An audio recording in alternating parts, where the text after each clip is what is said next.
Welcome to the Rotary Club of Edina, the #1 club in the universe. My name is Michael Stanzak, and I am humbled and honored to serve as your 67th president. Thank you. Welcome, prospective members and guests. We have a fun and exciting meeting planned today with the face and voice of the Minnesota Twins, Dick Bremer. And I have been told, out of all the 30 major league teams, he's ranked as the #1 or 2 broadcaster in Major League Baseball. So how blessed we are to have you. You didn't know that, Dick? My uncle, I think, is in charge of the poll. Oh, your uncle's in charge of the poll. Well, seriously, we're so glad we're here. Thank you, members, for being here. Thank you, prospective members, for being here. Thank you, guests, for being here. And for all you on Zoom, thank you for being here as well. We love you, Zoomers, so we're so glad you're back. Our first member spotlight today takes place at Toshi Metzger's beautiful home, where we had a fireside chat a couple weeks ago. We had great food, we had great drinks, and we got to listen to Queen, because Toshi is a Queen aficionado. And she wanted me to share with everybody tonight that at 7 o'clock there's a Queen sing-along on CBS, John. So you want to be sure to get that. Our next member spotlight was at the Mazarra family, where we had a delightful time talking about fishing, camping, hunting. The food was great. And Patty is the only woman I know that shot a bear. And Gordy, she has the skin in the basement to prove it. So there you go. Our next member spotlight, I wasn't there, but a great time was had at Jim and Deb Ryman's home. They talked about military service, they talked about fine art, and rumor has it they drank some really good Pinot Noir. Our next member spotlight was at Mary and David Hatzung's lovely home, and we had a great time. We told stories, we got to know each other. I don't think he's in the room, but I even got to hear Bob Solheim's story on how he started a hospice. It was very touching. It was a great time. The next member spotlight is at our past president, Paul and Jean Mooty's house. We had a great time. We had great food. What did we have? Oh, we had those little pot stickers. That's what we had. No, I ate the pot stickers. And then we went downstairs, Doug, and we had this really in-depth conversation about how to keep Minneapolis safe. Are they better with or without a police department? And Jeff O didn't hold back. He let us know. Paul Mooty didn't hold back, and Barbara Bourne didn't hold back either. And I tell you, our Rotarians have a lot of great opinions. So I don't know if we solved the world's problem, but at least we talked it out. And then Rotary in the News, we had a Rotary cast of characters that was recently at the city of Edina, HalloBoo, handing out candy to the kids. So let's see if we can recognize everybody. It looks like we have a Japanese cowgirl there. It looks like we have somebody that's a true fisherman. That would be David Klein's. Red green. What? He's red green from Canada. Oh, he's red green from Canada. Okay. And Jen Hendrickson, who were you? You were Elsa. Okay. And then I think we had Morticia Adams there, if I'm not mistaken. And then we had Fred Sylvester as Fred Sylvester.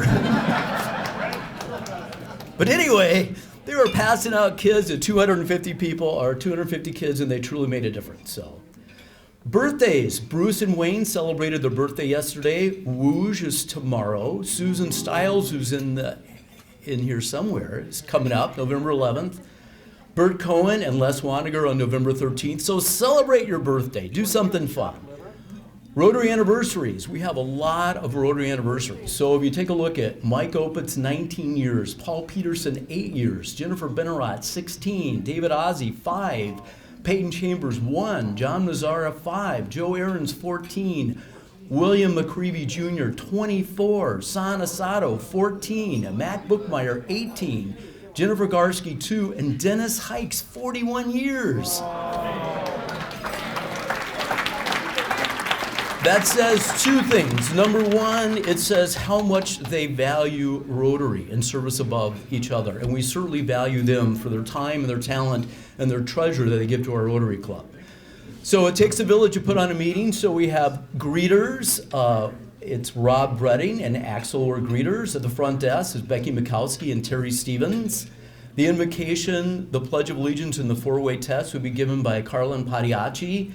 Kayla Beehler will be introducing our guest and visiting Rotarians. Katy Campbell will be introducing the speaker. Jim Ryman will be thanking the speaker. And Kayla and Edina will be taking pictures for social media. So please rise for the invocation, the Pledge of Allegiance, and the four-way test.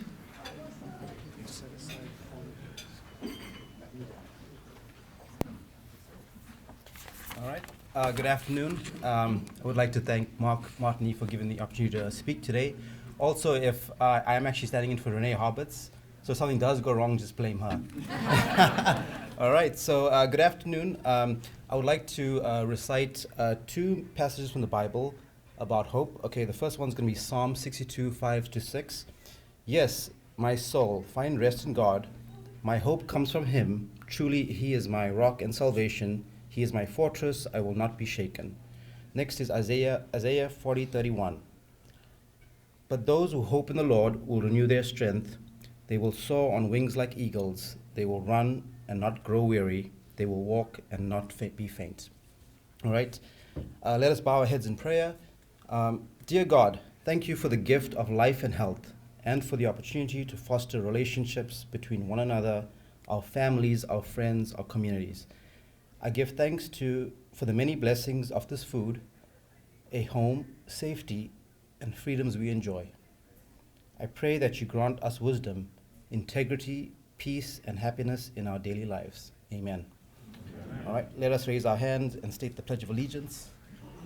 I pledge allegiance to the flag of the United States of America and to the republic for which it stands, one nation under God, indivisible, with liberty and justice for all. And now the four-way test. Is it the truth? Is it fair to all concerned? Will it build goodwill and better friendships? Will it be beneficial to all concerned? Thank you. Hello? Is the microphone working? Okay. Well, as shocking as that was, I'm not sure it is working. Good afternoon, everyone. As shocking as that may have been for those of you that saw the microphone catch fire, what's really shocking is that in this life that we're living in, that the fact that there still are families in Edina who cannot afford to have a decent Thanksgiving meal, certainly not a complete one. But I have good news for you. In the year 2000, Tom Winiger and Dick Teagan, who I see is here this afternoon, they developed a Thanksgiving program to provide meals for less fortunate families in our community. President Mike Stanzak and Mary Houston have been shepherding this program since 2002, together with the Morning Club, to great success. This year's chairperson is our own Tom Cook, and it is in our 21st year of assembling Thanksgiving baskets and delivering them to probably 2,000 or more recipients. I have been asked to read a poem written in honor of our Rotary Thanksgiving event entitled The Day Before Thanksgiving. 'Twas the day before Thanksgiving, and all through the nation, Rotarians got ready for the big celebration. Our country club baked 3 kinds of pies, pecan and pumpkin and apple surprise. The night before, we were all snug in our beds while visions of turkey legs danced in our heads. We knew the next day we would gather and pray, thanking God for his goodness and wonderful day. Rotarians came from near and afar with spouses and children arriving by car. The turkeys were cooking, and as more Rotarians came, they laughed and shouted and called each other by name. The chef then sounded, "The turkeys are cooked." He opened the oven, he sniffed, and he looked. When what to our Rotarian eyes should appear perfectly cooked turkeys, which caused us to cheer. We packed up the groceries, including the bird, with hardly a sound, not even a word, and off with a thunder to families we went to bring Thanksgiving dinners as our annual event. Well, it's going to be 3 weeks from today that we actually celebrate Thanksgiving, Tradition has it that if I pass my hand over this black silk that you see here, that something magical will happen in the Rotary Club of Edina.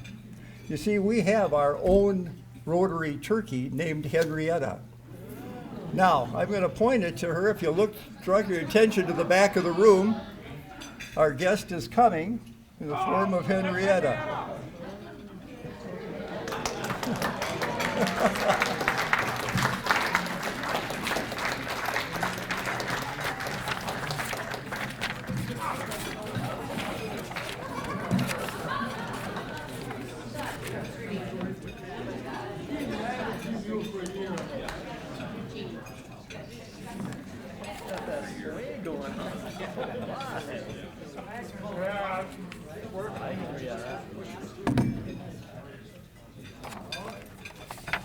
Welcome, Henrietta. David?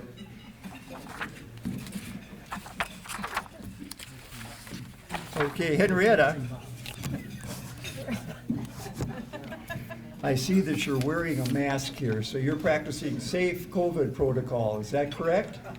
But have you had your shots? Oh my gosh, I'm avoiding shots. They're a little slow to catch on. So they talk slow. Well, speaking of shots, you know, Paul Mooty shot his first turkey yesterday. He scared the heck out of everyone in the produce or in the frozen food department. So, Henrietta, how did you find us Rotarians? I waddled you. You wobbled us? You mean you Googled us? Yes, I Googled you because I heard that there were a lot of turkeys at the Edina Rotary Club and I wanted to be close to them. Oh, that's nice of you. Now, I hear you're a pretty smart turkey, but can you tell me what you get if you divide the circumference of a pumpkin by its radius? Of course, it's pumpkin pie. P.I., not P.I.E., but Yes. there will be a pumpkin pie provided with every Thanksgiving meal that we prepare. Now, in an effort to avoid decapitation these past 21 years, Henrietta flies out of the country at Thanksgiving time. And recently she's been to Hawaii, Norway, and France. But tell us, Henrietta, of all the countries, which do you like the best and why? Of course, I prefer Norway because they eat codfish rather than turkey and I'm safer there. Yeah, there you go. Thank you, Henrietta. Oh, thank you, Henrietta. You're awesome. Every year you get better. President Mike asked me to remind everyone that we will be gathering here at the Edina Country Club on Wednesday, November 24th at 11:30. We will have a buffet lunch, which you need to register for, and then assemble the Thanksgiving baskets. There's no charge for for our regular members, senior active and honorary, members. I'm nervous around you. You're so cute. I love your waddle. Let me move that. There's no charge for regular members, senior active, and honorary members. Pay the usual $20. Guests are also charged $20, and children are $12. You do not have to come for the lunch, but be there for the assembly that takes place between noon and 1:10. Volunteers are needed to put the baskets together as well as the delivery. Each basket will contain a cooked whole turkey, dressing, mashed potatoes and gravy, sweet potatoes, pumpkin pie, P-I-E, a hat and mittens for the children, and a lot of canned goods. We could use some additional cans of corn, beans, peas, fruit cocktail, and sweet potatoes. We will deliver 85 of these baskets. It's a great opportunity to bring your family members, friends and children, and grandchildren, and make a difference in our community. Thank you. Thank you, Henrietta.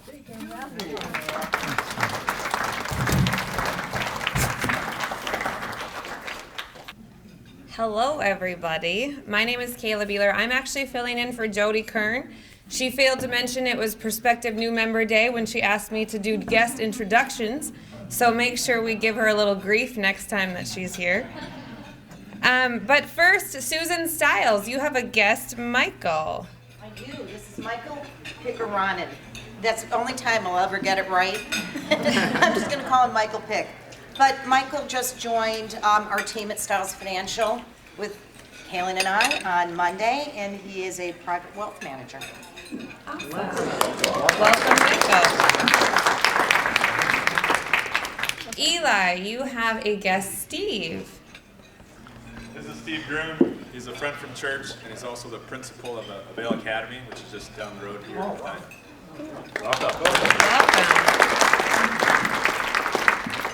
Mr. Fred Sylvester, do you want to introduce your guest, Dustin? I do. This is my colleague, Dustin Burke. He works for me at Think Bank, mortgage banker with us. Welcome. Welcome, Dustin. And Mary Youngren, you have Charles. I do. I have Charlie Pokladnik, and Charlie and I both office next door to each other in Ed Bather's building in Edina, and he is in the financial arena.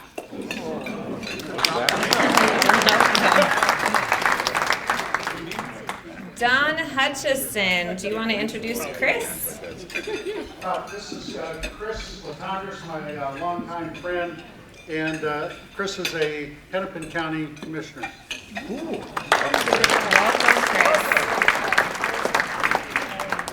Chris. Julie Westbrook, do you want to introduce Andrea? Yes. This is Andrea Salmon. She's a friend and fellow boy mom, and she is also a realtor.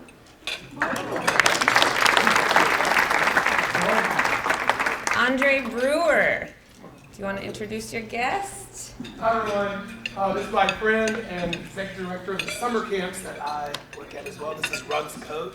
He is also Sam's son.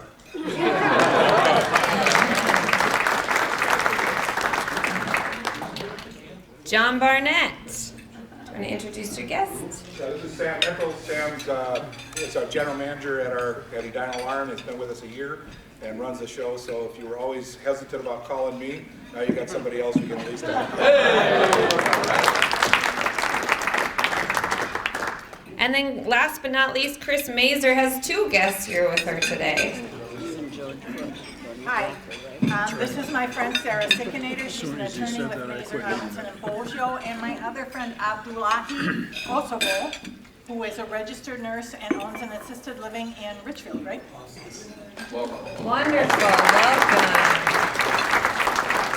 Welcome to all of our guests. If you have any questions about Rotary, make sure that you ask one of us here. We would love to have you. So today was the final day, last night was the final day for sign up for the Veterans Day meeting, which is on the 11th. If you are late on it, certainly give me a call and we can make sure it works out. Make sure you have your guests all accounted for. If you have any World War II guests, we'd like to know that also. And if you are a veteran or your veterans have pictures and bios, please send those to me by Monday or by Sunday or Monday, and I can get that into our PowerPoint. We're very excited about the meeting with John Geisey, who's our program speaker. We have heard him, but he's got a great talk. Also, Tom Hauser is kind enough to accept being the MC, and I'm told we will have 10 to 12 Afghan translators will be at the meeting also. So very excited about it. It'll be here. Make sure you get here by 11, and thank you.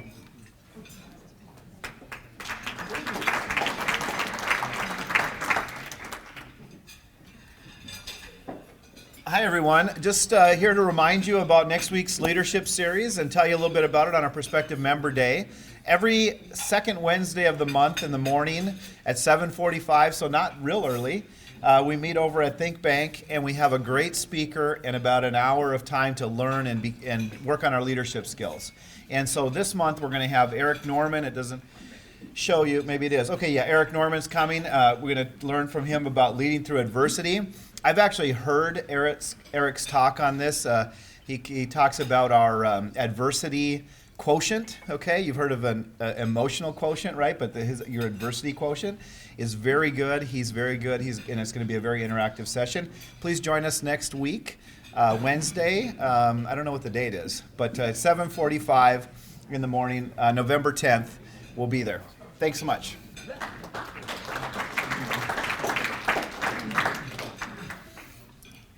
Rob, thanks for heading that up. We've had great speakers. So if you can spare an hour next Wednesday morning, come. It's worth your while, Kayla. I mean, I know you're taking care of the kids and all, and the one to come, but Can they come with? they can come with.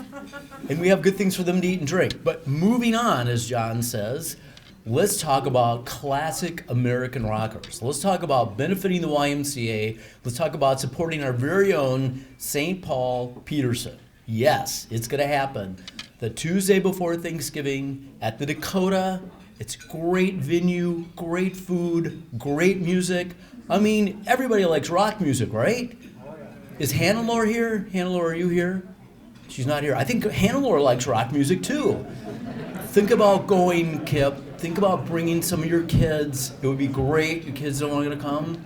Anyway, rock music, benefit the YMCA, good time had by all. Think about it, Tuesday. Now, David Kleins, I know what you're thinking. Rock and roll isn't really my thing. How about something for the holidays? Well, guess what? We have it. Monday, December 13th.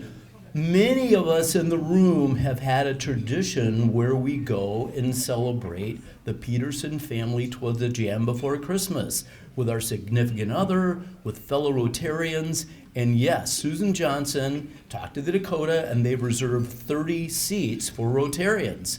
So this is Monday night, December 13th. Call them. I don't know, you can email them if you want to do that. But anyway, go. It's fun. It's a good time had by all. And again, St. Paul Peterson and his family, it's great music and it gets you in the Christmas mood. We have several new members, and the one we're going to induct today is Matt Bennis. And the other new members that are out there, stay tuned. Like Ken and Kirsten, your time will be coming over the next couple weeks. Like Gito did a couple months ago, right? Would you get a chance to talk about yourself? So please come on up. I've actually known Matt for half of his life, as he used to date my daughter Natalie at high school. He's an exceptional young man. He's a very talented soccer player, and he knows everything there is to know about maple sugar. In other words, his family has a sugar shack, and they have the highest tech equipment you could possibly get. And how many gallons of maple syrup do you make a year? Oh, somewhere around 75 to 100. And how much maple sap does that take? Anywhere from 30 to 40 gallons of sap to 1 gallon of syrup. So. Anyway, Matt is an outstanding young man. I'm so glad he's chosen to join our club. So for the formal portion of this, I, Michael Stanzak, as a member of the Rotary Club in Edina, and on behalf of our entire membership, we welcome you as a new member to our club. Please join us in the friendship that we share and in the passion that we hold for projects to make our community and the world a better place to live. Rotary is an organization of business and professional people who desire to uphold high professional standards in their vocations. As an employee of ISC Financial Advisors, your classification will be Financial Advisor. Please get involved by joining one of our many committees. By doing this, you will get to know more of our membership, and you will find the true value of Rotary's motto, service above self. Matt, at this time, I present you with a Rotary pin, and the membership packet will be coming. So take it away, Matt. Well, thank you, Michael. Yeah. Hello, everyone. So as Michael mentioned, I'm Matt Bennis, and I work at ISC Financial Advisors. Everyone has told me how much of a dire need there is for other financial professionals, so you're welcome for joining. A little bit about my background. I grew up in Deep Haven, Minnesota, and went to Minnetonka High School. That is our skipper mascot. There's a couple skippers around here. I lived just a couple blocks away from Thorpe Park, so if you're ever driving down Minnetonka Boulevard in March and you see a bunch of hoses going into buckets outside of trees, that's the maple syrup going on there. From there, I went to University of Minnesota Morris. I started out triple majoring in math, econ, and finance, but fell short of the math degree by about one semester. I wanted to get out of there. I do plan on getting around to getting that at some point, but for now, I'm content with where I'm at.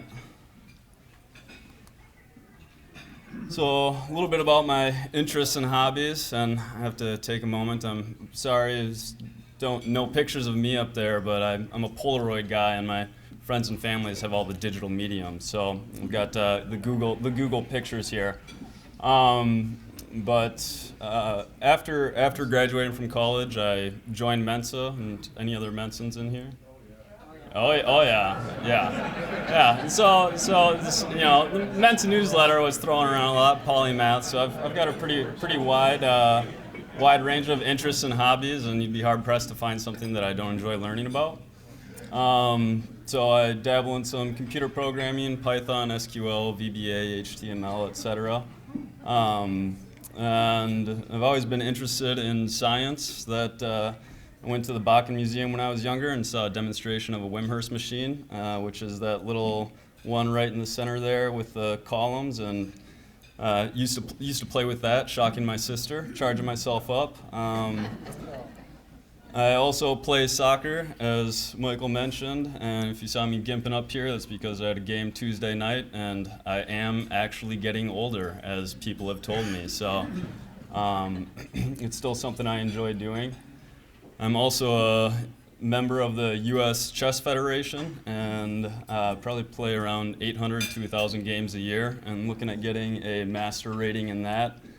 For my art hobby, I've gotten into bonsai, and that's a juniper, so it's pretty much the same bonsai that I have, but I try to grow a couple from seed, but they're tough to do. So, and that may have been me once upon a time skiing up there, but I try to keep my skis on the ground now and my boots in the skis.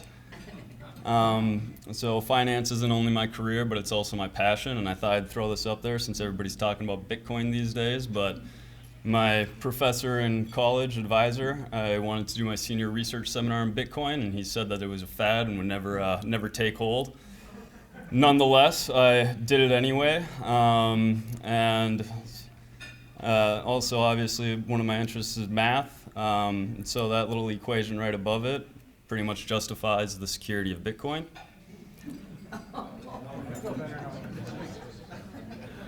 So why I'm joining Rotary, and there's always somebody that says it better before, so I've got a little quote from Kant up there. Act in such a way that you treat humanity, whether in your own person or in the person of any other, never merely as a means to an end, but always at the same time as an end. And came across this probably about 10 years ago, and I've thought about it periodically since then. Essentially what he's saying is that we all have the moral imperative to act in the best interest of everyone else. And call it chance or call it providence, but Michael reached out to me at the right time where I've been doing some volunteer work recently, and invited me to your guys' group. I didn't know much about the group prior to coming here, but I'm excited to be a part of this community and contribute in any way I can.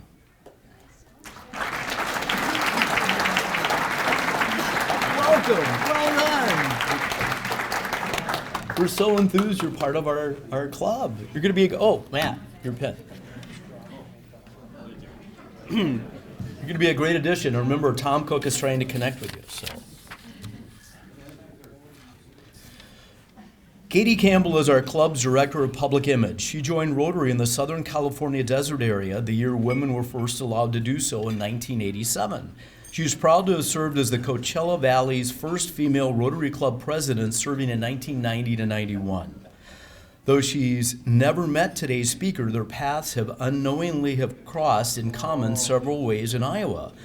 Born in Waterloo, Iowa, Katy grew up watching CBS regional affiliate WMT-TV Channel 2, where Dick Bremer began his sportcasting career. She holds a master's degree in journalism from the University of Iowa and is a loyal fan who will be attending the President's tailgate reception at Kinnick when the Hawkeyes secure their Floyd of Rosedale trophy with the Gophers next week. Oh my, I don't know about that, Katy. But she has yet to hear the Iowa fight song played entirely by kazoos during a Final Four basketball game, as Dick Bremer did when covering the Hawkeyes and star Ronnie Lester in Indianapolis in 1979. Here to introduce today's speaker, my dear friend and fellow Rotarian, Katy Campbell.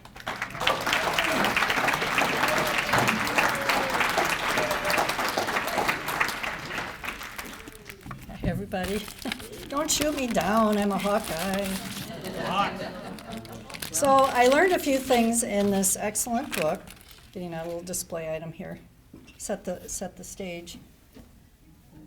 Homer Hankey, inaugural stadium day at Target Field.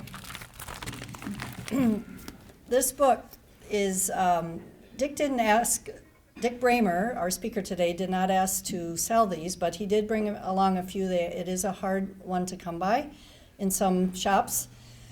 I came across it and was delighted to find 108 stories in it. Why would there be 108 having to do with baseball? Anyone know? 108 related to a baseball is the number of, do you know? Games of the season. Oh, come on, Dave. Stitches, right, we got a winner there. Double stitches in a baseball is 108. So I learned a few things in Dick's book. Over the span of a 40-year broadcasting career, the voice of the Minnesota Twins has bumped into, interviewed, and hosted alongside him in the announcer's booth the all-time greats of sports. Not just baseball, really. As a rookie reporter starting out in 1979, he was paid as little as $50 for interviewing Billy Martin at the Amana Golf Pro-Am tournament. That was his pay for a national satellite scoop, getting Martin on tape saying rumors that the Yankees' Roger Steinbrenner would rehire him were, in other words, hogwash. That earned Dick, he said, the, quote, equivalent of about 2 months' worth of frozen pizzas. Fast forward to 2013, he was inducted into the Minnesota Broadcasting Hall of Fame. He sums it up best in his own words, writing in the book, "A new baseball is, indeed, beautiful and full of hope, but a game-used ball tells the story of a journey through a sometimes heartbreaking, sometimes thrilling, but always unpredictable game. My stitches have taken me from playing behind the church as a kid growing up in Dumont, Minnesota, where I think they have plastic over a stained glass church window, I don't know, but to witnessing historic moments under the big league lights. We all can't wait to hear more. Please help me to welcome today's speaker. Over to you, Dick Bremer.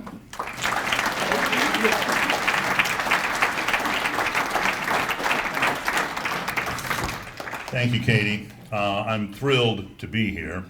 I was delighted when Katy invited me here.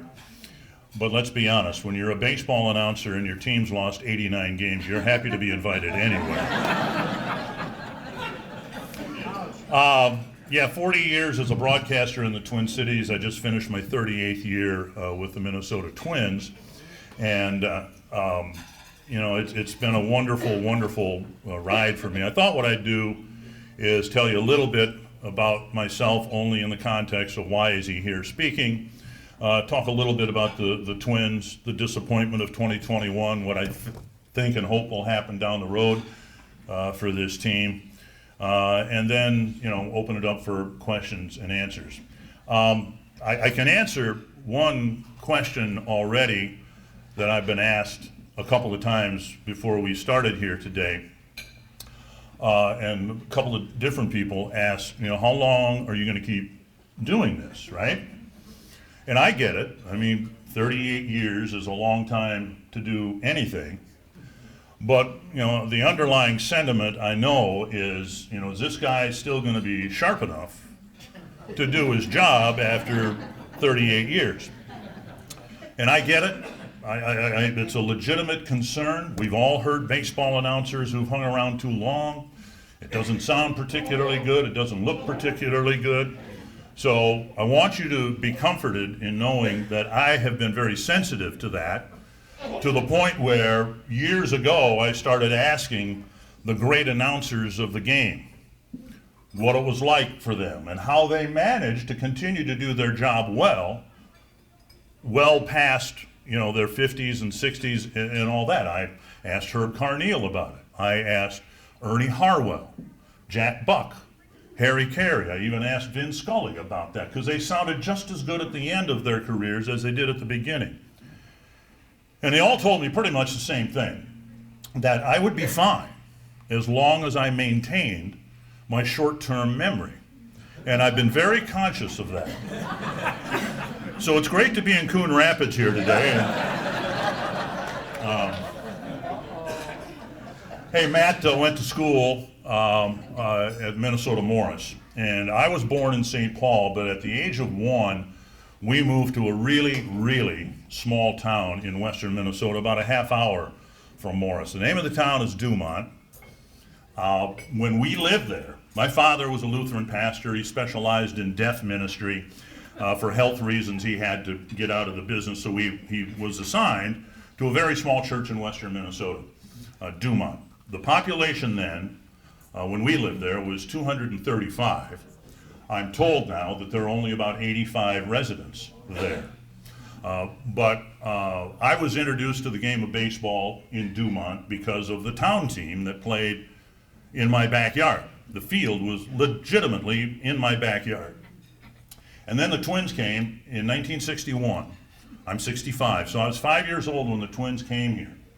And I having already fallen in love with baseball, I have vague memories of the very first Twins game ever played in 1961. I remember hearing about this guy, Bob Allison, hit a home run. Well, okay, now Bob Allison was my guy, right?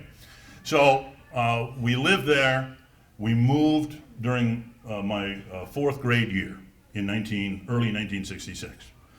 We had 2 schools in town, the Catholic school and the public school.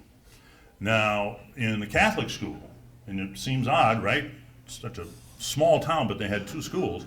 In the Catholic school, they had 19 students, kindergarten through 8th grade. In the public school, kindergarten through 8th grade, we had a total of 7 students. When we moved from there, and I know it's shocking, right? But I thought every school was that way. So when we moved there in January of 1966, there was nobody in kindergarten. There was 1 first grader, 1 second grader, nobody in 3rd, 3 of us in 4th grade, nobody in 5th, 1 6th grader, and 1 7th grader. 1 teacher, obviously. So normally, I bypass all the details and just tell people I was 3rd in my class. From there, we moved to central Missouri. And my father wanted to get back into deaf work, and the Missouri School for the Deaf is in Fulton, Missouri. So we moved to Fulton, Missouri, was delighted to come back to Minnesota in 1971, my freshman year, and was able to play high school baseball and graduate from Staples High School. It's now Staples Motley in 1974. I went to St. Cloud State, and then from there moved to an internship in Cedar Rapids, Iowa, where Katy first was able to, I guess, see me on TV. And I was there for 3 years, and I enjoyed my time down there, but really wanted to get back home. I'm a Minnesotan, and I followed the Twins since day 1, but I followed the Vikings, I followed the North Stars, the Gophers, all of it, and I really wanted to get not so much out of Cedar Rapids because I enjoyed my time there, but I wanted to get to a major market that covered the National Football League, Major League Baseball, and all of that. And so I was lucky enough to get a job as a weekend sportscaster at Channel 11. Now, this is how far long ago it was.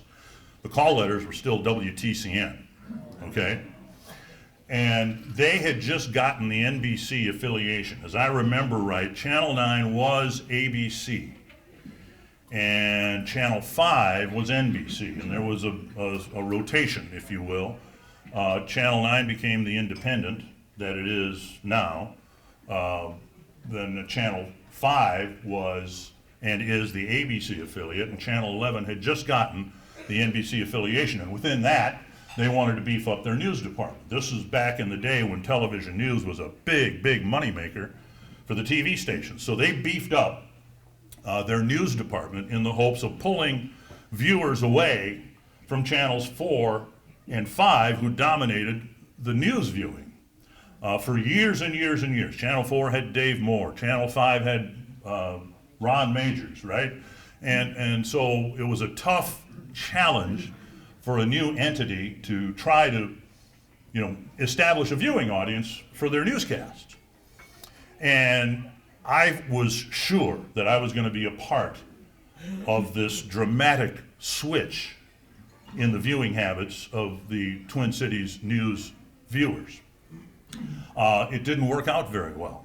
And I think the biggest handicap that maybe we all had at Channel 11 back then was the reported promotional campaign that Channel 11 had before I arrived.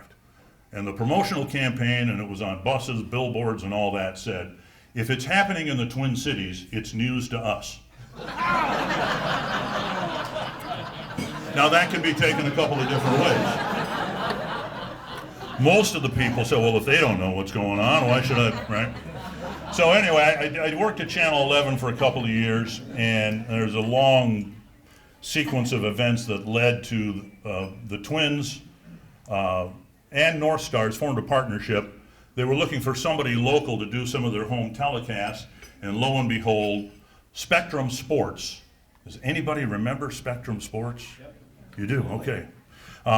Spectrum Sports was formed, and they hired me to be the intermission guy for the North Star games, and then I would be given a chance to do Twins games. Well, I had never imagined doing baseball games of the team I grew up and literally fell in love with. So this was a great opportunity. I did the games in 1983 with a guy by the name of Pat Hughes, who's now the long-term radio voice of the Chicago Cubs. But then in 1984, they announced that my broadcast partner would be Harmon Killebrew. Now, I grew up watching this man, right? Idolizing this man. And I'd heard about what a gentleman he was and all of that. And now he was going to be my broadcast partner. Unbelievable. So I worked with Harmon a little bit. Spectrum Sports went dark after the 1985 season. So I was kind of scrambling around a little bit. Got reconnected with the Twins in 1987, which, as it turned out, was a pretty good year to be reconnected with the Minnesota Twins. So I've been with them ever since. We've obviously had some really good teams. We've had some really bad teams. We've had some disappointing teams. And, of course, the 2021 team was very, very disappointing. Well, one thing I've learned in following this team as intently and intimately as I have over the years, big market, middle market, small market, at least in baseball, and I would suggest to you in professional sports, the Minnesota Twins lead the world in being good when they're supposed to be rotten, and rotten when they're supposed to be good. So I don't put much stock into the predictions about what 2022 are going to bring in January when, hopefully the collective bargaining agreement will get worked out and we can look forward to the start of the season on time and all that. I really don't pay much attention to it because last year, unfortunately, was another example of how unpredictable the game can be and how unpredictable, unfortunately, this team is. Twins weren't supposed to be any good in 1987, right? Because they weren't very good in 1986. Well, they won the World Series. Twins were in last place in 1990. No one thought they were going to be very good, but they won the World Series in 1991. So through it all, I absolutely love what I do. I love the fact that even in a season where the team loses 89 games, every night is different. For those of you who are lucky, and maybe it's true in the financial world too, every day is different. The market goes up, the market goes down, but it's what causes the market to go up, the market to go down. If you're in the car business, every day I suspect is different, and so that's one of the great things about my job. I love going to the ballpark. I love our ballpark. Never really cared for the Metrodome. Is it okay to say that? Honestly, I walked in. in my days at Channel 11, this is the truth. When we've gone to groundbreaking ceremonies, right? One of the oddest things I've done in my career was I went to the inflation ceremony at the Metrodome. Honestly, they gave us goggles and a hard hat and all that, and we sat in the stands and the countdown was to turn the fans on, right? So here was, and I don't even know, do they make Jiffy Pop anymore? You know, you shake it on the stove and it gets, that's what this was like, except we were inside the popcorn maker. So very slowly the speakers and the lights and everything reached its apex, I guess. And so we were all there and, you know, we were looking at each other like, has this ever been done before? And should we ever do this again? So I was doing a report on the inflation for Channel 11, and they don't have the video. I've tried to get them to find the video because it would make me, you know, look to be a genius. I got a baseball, and in my stand-up, which is what you call the on-camera part for a reporter, I said, and the Twins will be playing here in a matter of weeks, months, whatever, and they'll be playing with a white baseball against a white roof. That might present some problems. And of course it did. But the people at Channel 11 can't find that video. That would have made me look pretty smart, I guess, back then. So here's what I think will happen in 2022. I think that the Twins will have the type of year they were supposed to have in 2021. I think what we saw, the team played roughly 500 baseball after the All-Star break. In my opinion, in 2021, whether they should have or not, they never recovered from the quarantine that they had in the third week of the season in Anaheim. It wasn't just that they weren't able to play games in Southern California. They weren't able to take batting practice. They weren't able to get ankles taped. Nothing. And I don't think they ever really recovered from that.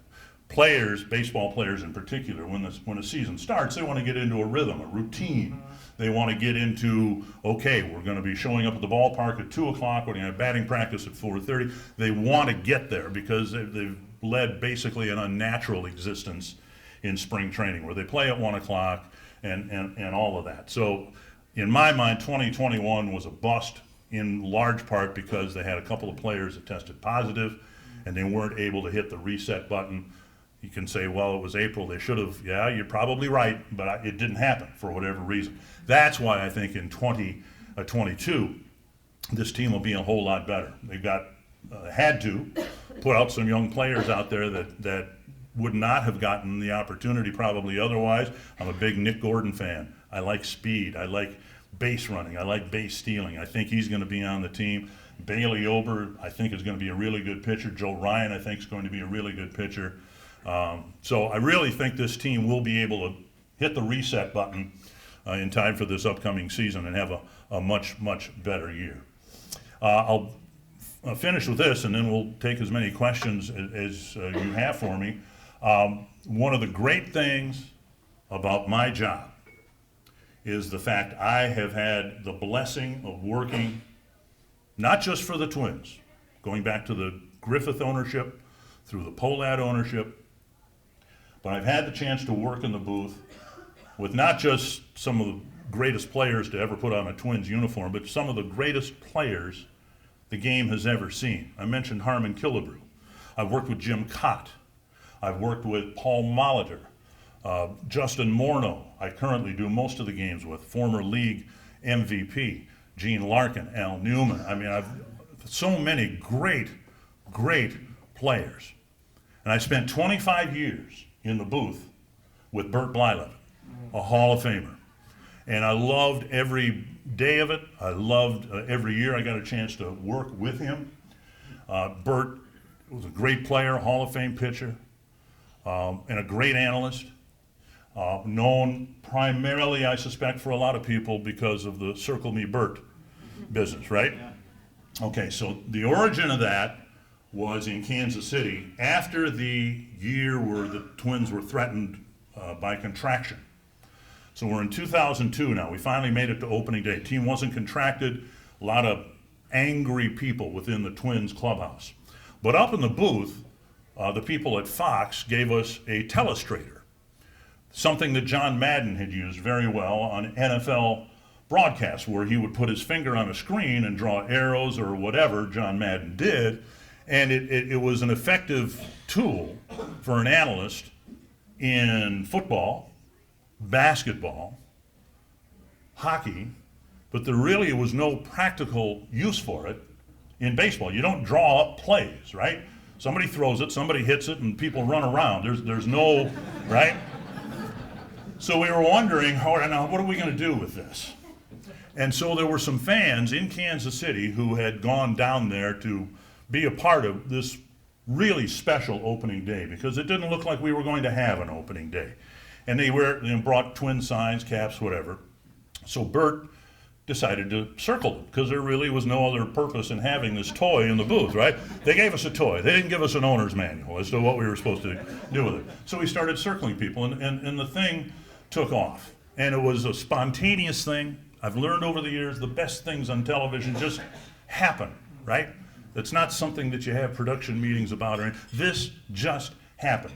But we did, I think, make one really important and critical decision early on in the business. We decided that Bert would be the one doing the circling. Because after all, Circle Me Dick just does not sound good at all.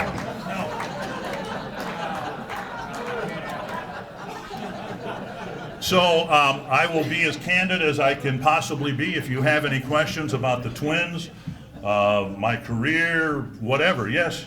I know you guys weren't sitting next to each other back in the Metrodome days, but tell me about Bob Casey. Bob, and you got to understand, one of the greatest thrills of my childhood was going to Met Stadium.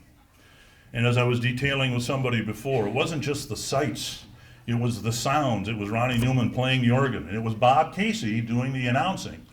And Bob, you're right, he was down behind home plate, a devout Twins fan. He loved baseball, was a great man, a great ambassador for the Twins, and somebody that was beloved beyond our region, because everybody from other towns, Boston, Seattle, wherever, they recognized him and his voice. And when you do things as long as Bob did, there are going to be a few mistakes along the way, and so he was noted for his mistakes too from time to time, but a great man, great voice, miss him dearly, and Adam Abrams does a great job with the Twins now, but you know, Bob was my guy, right?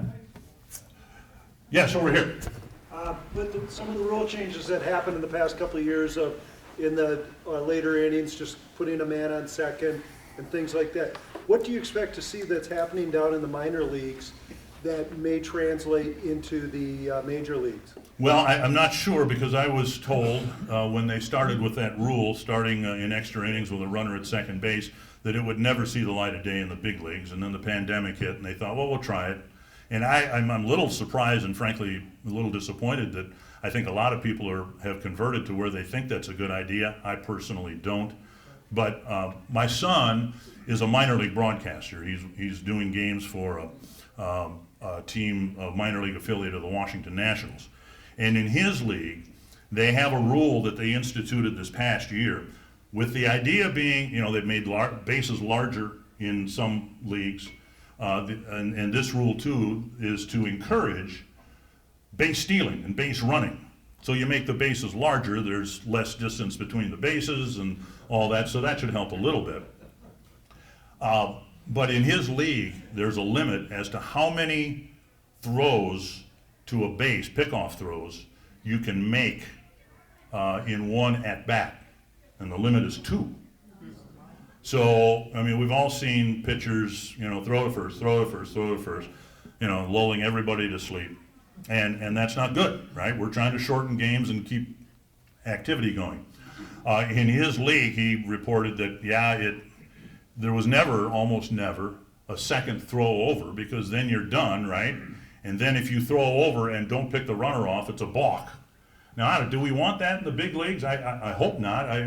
It just seems like a solution to a problem that there is a problem. I'm not sure that would be the resolution. So I don't know how any of this is going to get worked out or collectively bargained, because that's a big thing too. The Players Association has to sign off on a lot of this stuff. I'm a traditionalist. I like the National League style of play because that's what I grew up watching. And I yawn too when pitchers try to hit. But I'm really excited when they actually put the ball in play the few times that it happens. But I think we're headed in the next collective bargaining agreement to where we'll have the DH in both leagues. So if you enjoyed watching pitchers hit in the World Series, I think you better have a good memory because I don't think we'll see it again. Yes? Byron Buxton, what's going to happen? Boy, it's easy for me to spend somebody else's money, isn't it? I hope they keep him. I hope they sign him. I hope he doesn't play for anybody but the Twins. He is, without question, the most distracting player I have ever seen in or out of a Twins uniform. Because my job as a play-by-play guy is to follow the ball, right? And he'll hit one down the left field line, and I want to see him run. I want to see if he's going to round second, go to third on a base hit to left field. He's that fast. And we all know that the Twins have been frustrated, stymied in the playoffs. Well, one of the reasons is because he's got, I think, 4 postseason at-bats or something like that, because he's been hurt. He's the type of guy that can make a difference. If you watch the playoffs in the World Series, sometimes it's just one at-bat that swings the whole series, right? He's that guy for me. I hope they sign him. He's a wonderful young man, and he's going to make a lot of money from somebody, and I hope it's from the Minnesota Twins. Thank you, Dick. Okay. Stay here for a minute. Well, thank you, Dick. Just such a thrill to have you. And your passion for baseball and for the Minnesota Twins is infectious. And your stories, we could sit and listen to these stories all afternoon, but unfortunately we can't.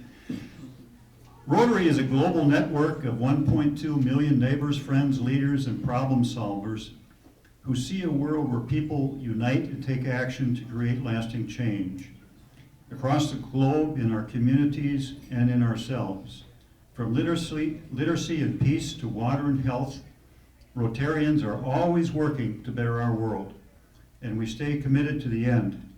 In honor of your presentation, we're going to make a donation to My Very Own Bed, a local nonprofit that provides new beds to children moving into stable housing. My Very Own Bed gives a new bed, a set of sheets, a blanket, a pillow, a mattress pad, a stuffed animal, and a book to children who might otherwise go without. And as a little thank you, I'm going to give you this. Okay, thank you. Thank you very much. All right, thank you. Thank you, folks.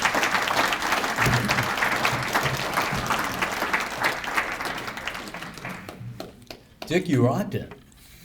You're so genuine. You're awesome. Your voice is phenomenal. Dick has squeezed us in 2 minutes. He's going to get in his car and drive to the other side of town for another charity appearance event. So we so appreciate him taking the time, seriously, to be with us. And we're going to be done in 2 minutes or less, so they'll have my head. Visiting Rotarians, thank you for coming. Thank you for considering joining our club. New members, look forward to your introduction. We can't wait to hear about it, Kirsten and Ken. And Joe. Joe, where are you, Joe? He's somewhere. Okay, going forward. What do we have to look forward to? A lot. Next Wednesday morning, think about the leadership series at 8:45 at Think Bank Community Room. A week from today will be our Area 3 Veterans Day program. It starts at 11 o'clock. There's still room. If you know a veteran, bring him for free on us. 2 weeks from today, we have Joni Kraus, who is a young woman who is a sales director for Care 11, who's going to talk about the changing social media landscape and how you sell advertising on television. That should be good. The day before Thanksgiving, the luncheon and basket assembly. It's great to get our kids and our grandkids to truly make a difference. You need to register, please. Let's see, December 2nd, we have a fellow auto dealer, my friend Paul Walzer, who happens to be president of the National Auto Dealer Association. A really big deal. He's going to come speak. We have our Student Leadership Ethics Day, which is happening on Tuesday, December 7th. Please talk to Andre Brewer or John Batoff or Sutton McGraw. We're looking for table leaders. people like you, John, that have been around the block that can weigh in on ethical things. December 9th, we have Paul Grandgard, the CEO of Variable Woolen Mills. Got a really interesting story. And then we have the Peterson family, Twas the Jam Before Christmas, 30 tickets available, think about going. And then we have our holiday party on the 16th. And rumor has it, preparations are well underway, although we're looking for some music on that. Love is the most important thing in the world, but baseball is pretty good too. Yogi Bear, meeting adjourned.